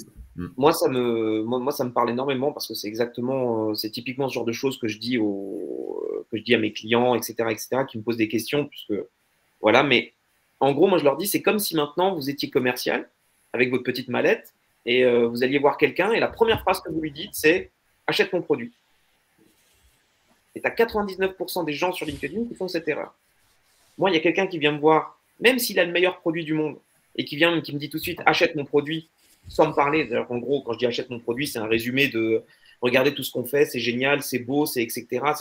Sans poser la question de c'est quoi ton problème. Aujourd'hui, j'ai vu que tu avais ce problème-là, même je me suis intéressé à toi, j'ai vu que tu avais ce problème-là. Est-ce que si tu veux, on peut en discuter? J'ai entamé la conversation, genre le mal de crâne, etc. Et c'est comme ça qu'en fait, ce que vient de montrer Benoît, typiquement, c'est des messages qui sont hyper commerciaux sans l'être vraiment. C'est-à-dire qu'en gros, je vais entamer ma relation commerciale. Et c'est ce qu'on essaie de prôner au maximum dans justement dans nos relations commerciales qu'on essaie de créer aujourd'hui. Et c'est super important. Tu devrais essayer un truc, toi, c'est automatise. Alors, moi, pour les outils, à l'époque, j'utilisais, là, c'était expandi.io, expandi.io. Sinon, on a beaucoup utilisé Prospectin. Expandi, on l'utilisait pour la partie agence parce que c'est qu'on est sur le cloud. Pour un usage perso, Prospectin ou Wallaxy, ça fait largement le travail. C'est vraiment parfait. Et moi, franchement, tu vois, ce que je testerais à ta place, c'est en plus, tu vois, t'as vraiment une approche très conversationnelle, etc. C'est contact, tu vas cibler des gens sur ces navigateurs qui sont business développeurs, tu vois, qui vraiment font de la chasse. Tu leur envoies tu les ajoutes, pas de notes, tu vois, pas de notes. Et une fois qu'ils t'ont accepté, on leur fait hey, j'ai vu que tu étais bizdev. Petite curiosité comme ça, tu utilises 16 navigateurs avec un petit sourire. Ouais, c'est clair. Juste ça. Et là, tu souhaites, tu vois, juste tu t'intéresses à lui. Tu lui poses, là, tu cherches pas à lui vendre quoi que ce soit. Tu crées l'interaction et tu lui laisses, et ensuite tu le laisses te répondre et t'échanges avec lui. Et au fil de l'échange, en fait, bah, tu vas créer petit à petit la confiance. Et là, tu vas pouvoir lui dire, bah, écoute, trop cool. Moi de mon côté, j'ai cet outil-là. Ça peut te servir. Si tu veux, je peux te faire X crédits offerts. Bah, dis-moi et je t'envoie ça, quoi. Ouais, c'est clair. C'est typiquement l'approche qu'on a, nous, dans les emails, quoi. Parce comme on cumule les trois, on cumule du coup l'extraction, l'enrichissement, l'automatisation des messages et les emails derrière, donc tout ça dans un même outil. L'idée, en fait, c'est que vraiment, on n'y va pas en mode bourrin. Regarde, tu peux faire ça, ça, ça et ça. Tiens, tu prospectes, c'est quoi ton problème aujourd'hui? Est-ce que tu prends, est-ce que tu fais ci, est-ce que tu fais ça? Tu lui poses la question, il va te dire oui, non, peut-être, on ne sait jamais. Et à partir de là, je discute avec lui. Et à la fin, effectivement, dans ma discussion, je place viens, je te montre ça en démo, ça prend 5 minutes. Je te montre mon truc en démo, on se fait une visio, un appel, 5 minutes et puis feu, quoi. Et c'est comme ça que moi, en tout cas, chez Fine Customer, on a 10 à 15 rendez-vous par jour en visio. Donc, on est très friand de ça. Je sais que les gens disent les coûts d'acquisition client, le ROI, machin chose, mais on a des taux de transformation qui sont monumentaux parce qu'avant, on a préparé le terrain et on a posé des questions sur c'est quoi ton problème aujourd'hui pour prospecter et on l'a détecté et il est clairement là, quoi. Mais alors ça, c'est un truc. J'aimerais rebondir sur 2 points. C'est déjà, tu mets en avant le truc dans lequel tout le monde, 99% des gens se plantent, c'est que la vente et le marketing, c'est de moins en moins transactionnel et de plus en plus relationnel. C'est ça. Oubliez l'idée de problème, solution, vente. Ça n'existe pas, ça. Les gens, ils achètent à d'autres gens aujourd'hui. Peu importe que votre produit soit meilleur que les autres et qu'il soit meilleur que la concurrence. Les gens, votre levier, c'est pas de chercher à être meilleur que les autres, de chercher à être moins cher ou quoi, de chercher à jouer par rapport à la concurrence. C'est d'être évident, en fait. Et pour devenir évident, il faut nouer du lien, créer de la relation. Et c'est pour ça que le branding est aussi efficace. C'est pour ça que c'est un levier de croissance les plus puissants sur le long terme.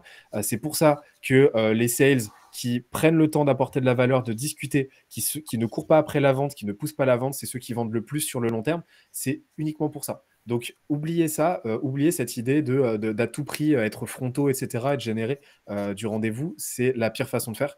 Allez-y. Et en fait, il faut accepter le fait que ça prenne du temps. Il faut accepter, il faut jouer le jeu. Nous, on a des clients, on signe des clients, des clients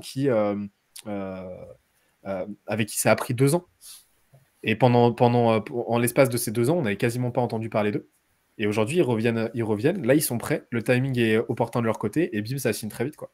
Et il faut accepter ça, en fait. Et le deuxième point, c'était sur la partie, tu sais, démo. Ouais. Ça, c'est un truc qui se vérifie tout le temps.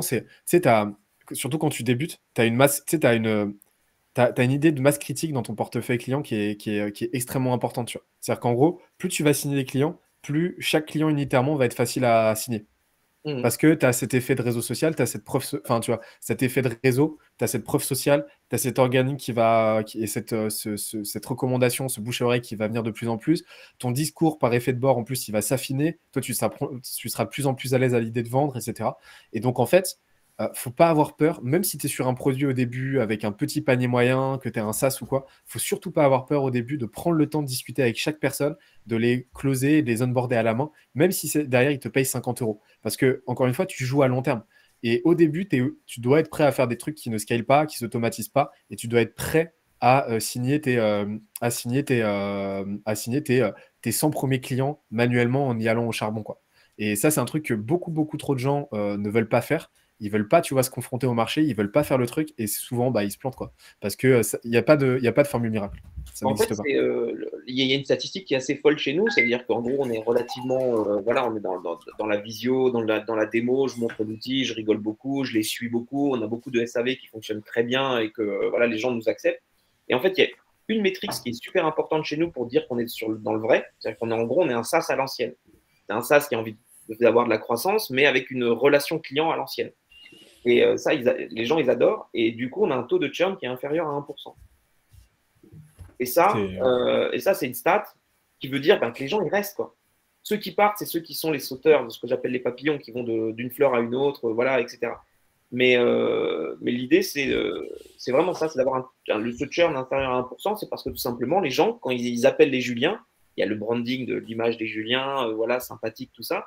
Et surtout, ils nous font confiance. Donc, parce que j'ai discuté avec eux et qu'il y a cette relation de confiance que j'ai créée par le biais des posts LinkedIn, etc., que j'ai fait au fur et à mesure, par la façon dont j'ai abordé la vente suite à ça. Donc, tu vois, vraiment d'avoir, ne pas y aller, comme tu le disais, frontalement, en disant regardez, moi, je suis Julien, on a le meilleur outil du monde, et sans nous, tu n'arriveras jamais à devenir un bon vendeur. Donc, stop. Voilà, c'est exactement ça qu'on fait, nous, c'est l'inverse. On est là pour justement les accompagner, quoi.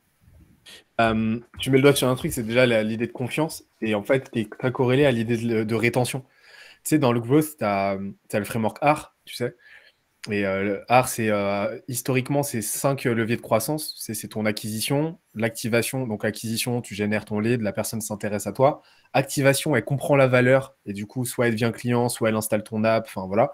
En gros, il commence à se nouer un lien business.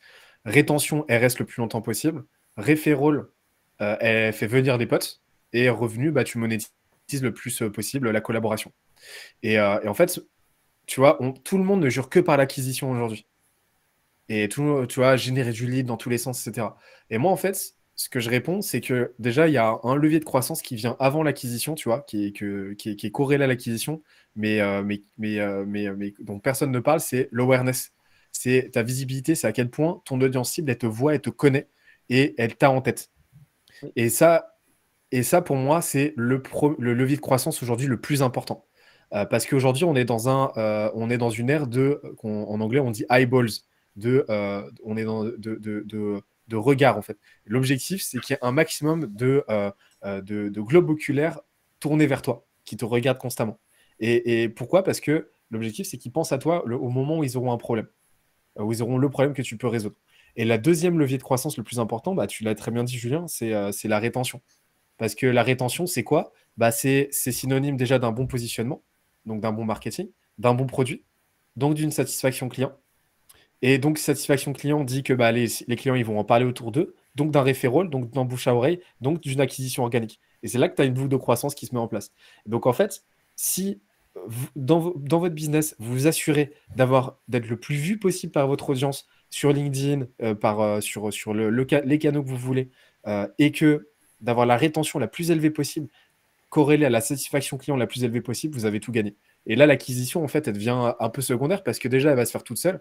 Et le jour où vous y arrivez, vous y allez de façon intentionnelle avec des campagnes, avec de la distribution vraiment intentionnelle, et ben là, ça se fera tout seul, quoi. Ah, mais c'est top.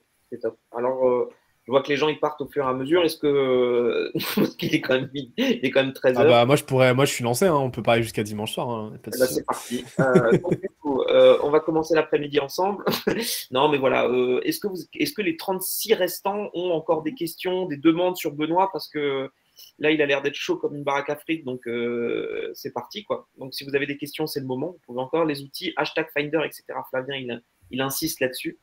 Donc, donne-nous tous tes outils pour suivre justement allez, ton top des outils du moment. Allez. Moi, top Et outil. si tu cites pas Fine Customer dans tes top outils, On va couper tout de suite, bien évidemment, la discussion. Donc, c'est le moment. Non, mais je pense qu'il parlait des outils.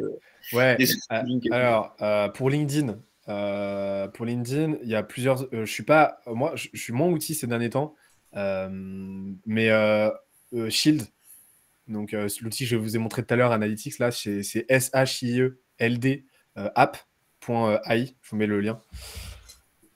Hop, c'est un outil, c'est un Google Analytics pour votre profil LinkedIn, quoi. Ensuite, Perfect Post, c'est une petite extension Chrome qui vous permet de voir en gros à quoi votre post va ressembler une fois qu'il sera publié. Et ça vous donne des stats dessus. Ça vous permet d'enregistrer aussi des brouillons. Ça vous permet de traquer vos posts aussi pour voir à l'échelle micro les performances de chaque post. C'est très intéressant pour comprendre un petit peu l'algorithme et les logiques de distribution de LinkedIn. Donc Perfect Post. Ensuite, pour trouver des idées, un outil ultra puissant, c'est Tweet Hunter. Donc c'est comme ça se prononce, enfin voilà, c'est Tweet Hunter.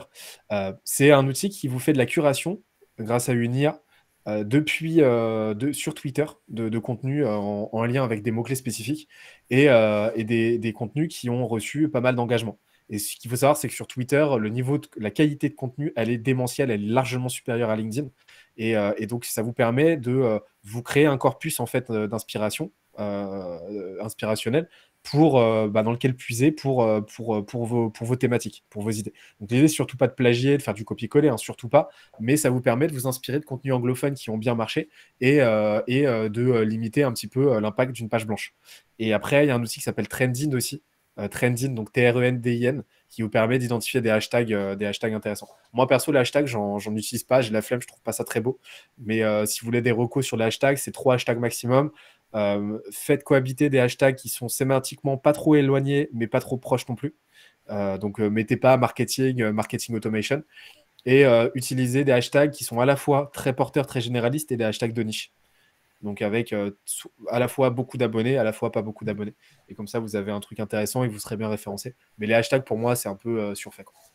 Il y a une bonne question d'Yvon et j'ai envie d'y répondre. Du coup, si on raisonne en termes de flux et pas en termes de stock, est-ce qu'il ne faut pas attendre que son audience vienne t'ajouter toute seule sur LinkedIn ou plutôt que de l'ajouter en masse? Ça, c'était ce qui s'est passé en fait il y a 2 ans. Il y avait des outils d'automatisation où tu pouvais automatiser en masse et du coup, ça a cassé LinkedIn dans tous les sens parce que tu te connectais à tout le monde, tu mettais 10 000 personnes, tu te connectais, c'était super. Et il y a plein de gens qui sont aujourd'hui à 15 000, 20 000 followers sur LinkedIn. Et quand ils font un post, il y a un like, personne qui les a lus, ou ils ont fait 10 vues, et voilà, c'est inintéressant. Moi, je pense que, par exemple, moi, j'ai fait un gros ménage il y a 6 mois avant de commencer réellement à poster. J'ai fait un gros ménage. Et les 3000 que j'ai aujourd'hui, ce sont 3000 qui sont ma cible. Il y a ma cible dedans. Et du coup, quand je poste, forcément, ça intéresse les gens que je fais, puisque c'est des gens qui me suivent. Voilà. Après, l'automatisation, oui, si tu cibles avant. Ça ne sert à rien de demander les 800 millions de personnes qui sont sur LinkedIn aujourd'hui dans le monde. Tu pourrais le faire. Tu prends 4-5 outils, tu balances, tu contournes LinkedIn dans tous les sens. Et après, derrière, tu ajoutes 800 millions de personnes et tu as 800 millions de followers. C'est génial. Moi, je trouve que c'est une hérésie totale. C'est comme quand tu cherches un persona, c'est une hérésie totale. Il faut cibler les gens qui t'intéressent. Moi, voilà, il y a certaines catégories qui ne m'intéressent pas, qui ne seront pas jamais intéressées par ce que je fais, et moi, je ne m'intéresserai peut-être pas à ce qu'ils font. Donc, du coup, ça ne m'intéresse pas et je n'irai pas là-bas. Donc, moi, je pense que stop tout ce qui est pod, ce genre de choses-là, je ne suis pas fan. Alors, peut-être que Benoît me dira le contraire, mais les pods, le fait d'automatiser les demandes de connexion sur tout le monde et n'importe qui, je ne suis pas d'accord. Il vaut mieux cibler les gens pour pouvoir après les prospecter de manière intelligente et avec un vrai intérêt. Donc voilà, moi, ça, c'est mon conseil à moi. Peut-être que Benoît en a un autre, mais moi, c'est comme ça que je le verrai. Sur les pods, l'intérêt, il est limité. J'en ai utilisé, j'ai pas mal expérimenté avec. Mais c'est toujours, si vous voulez en utiliser, c'est plus pour vous rassurer, vous. L'algorithme, c'est un petit impact, par contre, quand même. Ça a quand même un léger impact. Mais par contre, ça sert à rien. Enfin, si vous voulez en utiliser, ça sert à rien de bourriner. Franchement, une vingtaine de likes maximum, ça suffit largement, en fait, à avoir l'impact sur l'algorithme.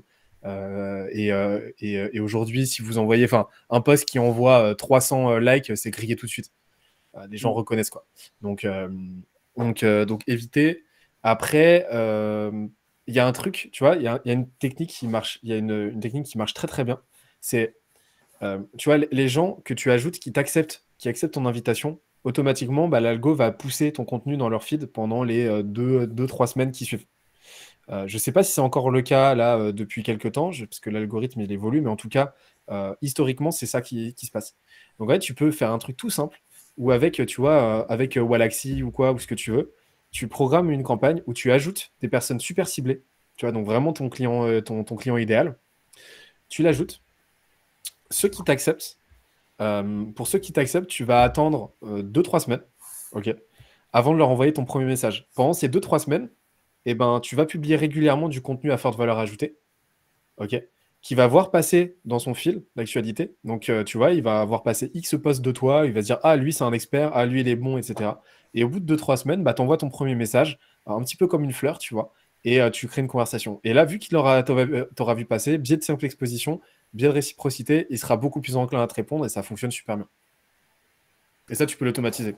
Ouais, mais ça, c'est ce qu'on fait chez Fine Customer. Je sais que tu parles de Wallaxy, mais on le fait aussi chez Fine Customer. La prochaine fois, tu feras un webinaire avec Wallaxy. Non, je rigole. Mais non, mais au-delà de la blague, faut faire attention en fait à pas cibler n'importe qui en fait. Qu'importe l'outil que vous utilisiez, il y en a plein des outils d'automatisation, voilà, des milliers, il y en a tous les jours. Ciblez bien. Ça sert à rien de parler, je sais pas moi, de tes chaussures au boulanger, quoi. Je veux dire, voilà, il s'en fout, il n'est pas cordonnier, il est boulanger, quoi. Donc voilà, donc c'est ça l'intérêt, quoi. Regardez les posts tous les jours et chronophage. Y a-t-il une méthode pour ne pas y passer trop de temps? Bon, ça, regardez les posts tous les jours, ses propres posts? Ouais, je pense que c'est regarder les posts de tous les autres, d'être sur LinkedIn. Moi, j'ai LinkedIn qui est ouvert toujours à côté. Voilà, il est tout le temps open. Je ne sais pas toi comment tu fais, mais en tout cas, nous, de notre côté, c'est franchement, moi, j'y passe du temps. Voilà, je fais mon boulot de commercial et de temps à autre, je vais jeter un œil sur LinkedIn, je scrolle un peu. C'est plus intéressant ça que TikTok, je trouve. Même si TikTok a des avantages, mais en tout cas, c'est plus intéressant de voir ce qu'il y a dans le business plutôt que de voir des gens danser voilà, sur des musiques à la con. C'est clair. Ça, c'est juste éduquer ton feed, en fait. Tu vois, c'est petit à petit éduquer ton feed, te désabonner des gens qui t'intéressent pas, t'engager vraiment systématiquement sur les profils des gens qui t'intéressent, des gens qui t'intéressent, dont le contenu t'intéresse, parce que tu vas éduquer l'algorithme, et en plus, ça les encourage à continuer de t'envoyer du contenu que tu aimes. Donc, voilà, ça, c'est pas négligeable. Et aussi, sinon, bah, tu sais, il y a la cloche maintenant sur LinkedIn. Ouais. Et donc ça, c'est un truc qui marche super bien, hein. C'est une technique qui marche bien. C'est si tu veux te lancer sur LinkedIn, tu vois, t'as personne, t'as tu vois, t'as genre 0 abonné, tu vois. Et ben déjà, tu vas commencer par automatiser l'ajout de gens très ciblés avec qui tu veux te connecter.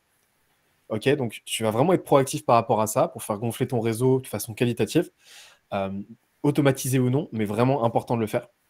Et ensuite, ce que tu vas faire, c'est que tu vas aller voir vraiment des profils de gens qui publient régulièrement avec des plus ou moins fortes tractions, des plus ou moins fortes audiences, et tu vas activer les notifications, activer la cloche sur leur profil.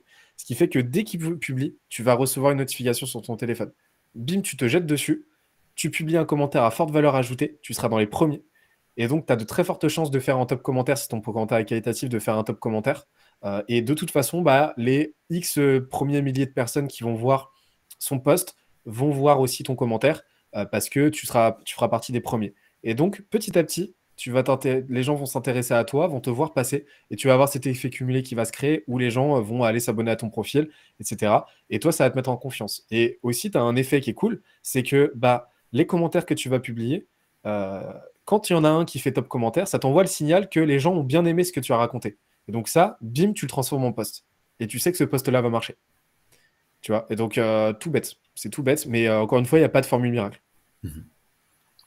Top. Ok, top. Ben, je vois que les gens partent au fur et à mesure. Benoît, donc, on peut conclure, les gars. Alors, du coup, on a besoin de toi. On a vraiment besoin de toi pour cette fameuse playlist.